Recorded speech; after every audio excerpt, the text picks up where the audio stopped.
Attention gamers, 10 years ago, I installed League of Legends, and considering the player base at the time wasn't full of genetically modified 14-year-olds who wrap electrodes around their underdeveloped testicles to increase their reflexes while simultaneously harvesting their piss and sweat into their Ninja-branded sippy cups to keep them hydrated during 14-hour grind fests, I hit gold almost immediately. Little did I know that while the rest of the world would improve at things like last hitting and reading their mini-map, I would just develop a severe case of separation anxiety from my wards and a keen ability to convince myself that my teammates are to blame for my seemingly permanent residence in elo hell. And aside from a few 100,000 people joining me in my struggles as your average hard-stuck toxic League of Legends player, Season 10 has been no different. We have faced the forces of solo queue, the people who leave games that are winnable, the whiners with microscopic pork swords flaming my builds and my picks only for me to swoop in and save the day like the dad they wish never left them. We have dealt with the auto-filled supports, the Yumis,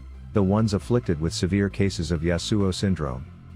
But today we escaped all the pain, all the anger, made worth it when after 600 ranked games, I was finally carried out of the piss pit prison that I deserved to be enslaved in for an eternity. So in today's video, you will get the dramatic 5-game promo series that led to this historic event.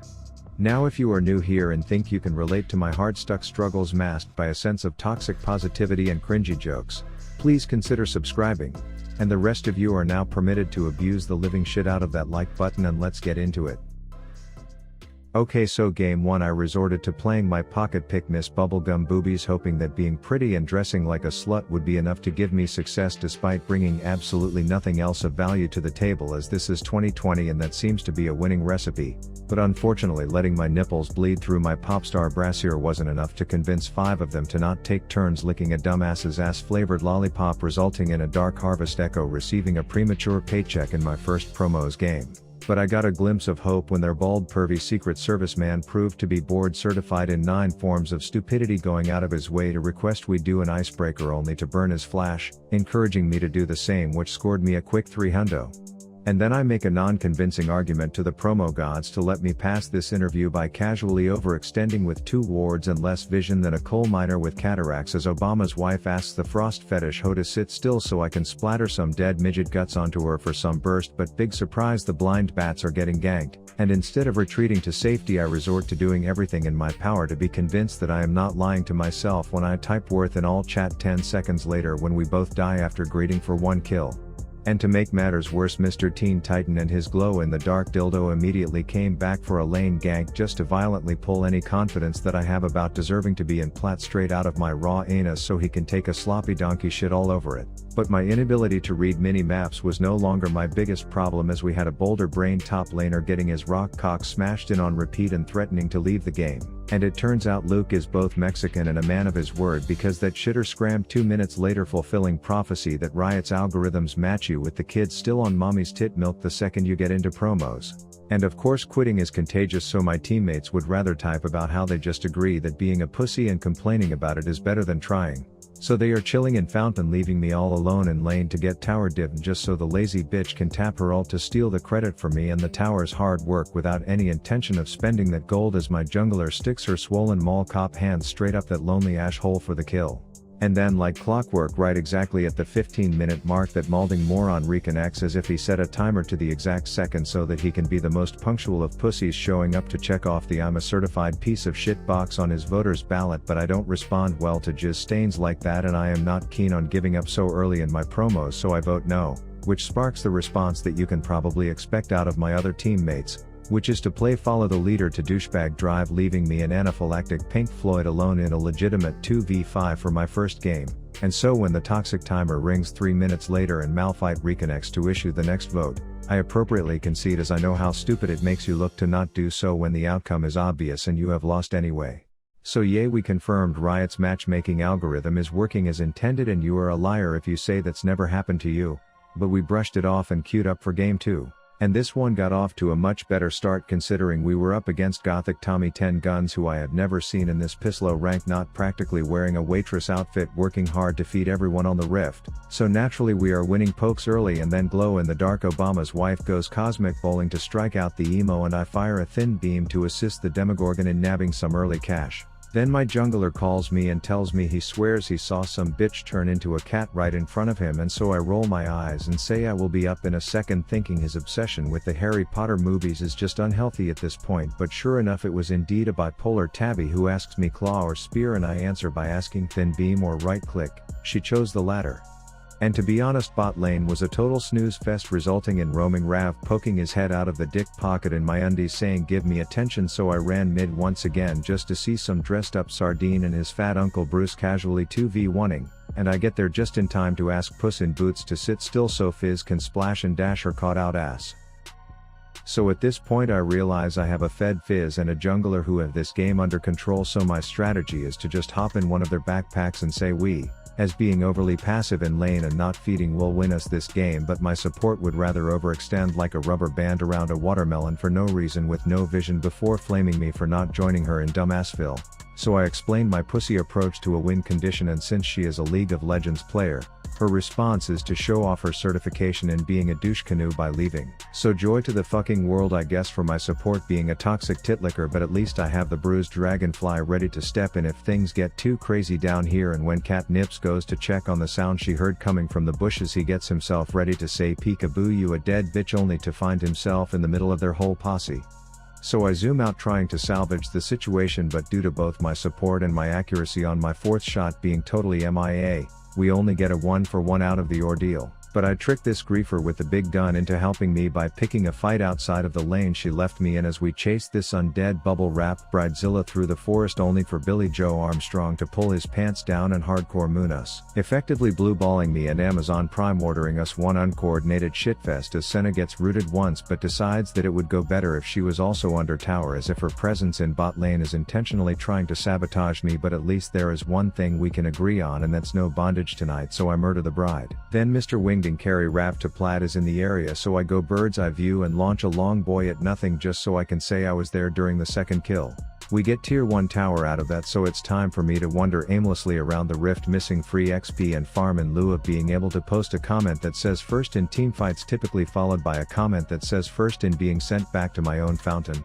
But my jungler decided to bring someone that he met at anger management class this morning to work today, and the thing is just elated at the opportunity to nose tackle a statue, which opens up the doors for us to play an entire game of Warhammer 40k on top of distinguished gentleman Tom Kench. Mundo salivates his way back to fountain, and I launch the long boy simulation to assist in one homicide before using my last 2 shots as zoning mechanisms to scare the rest off.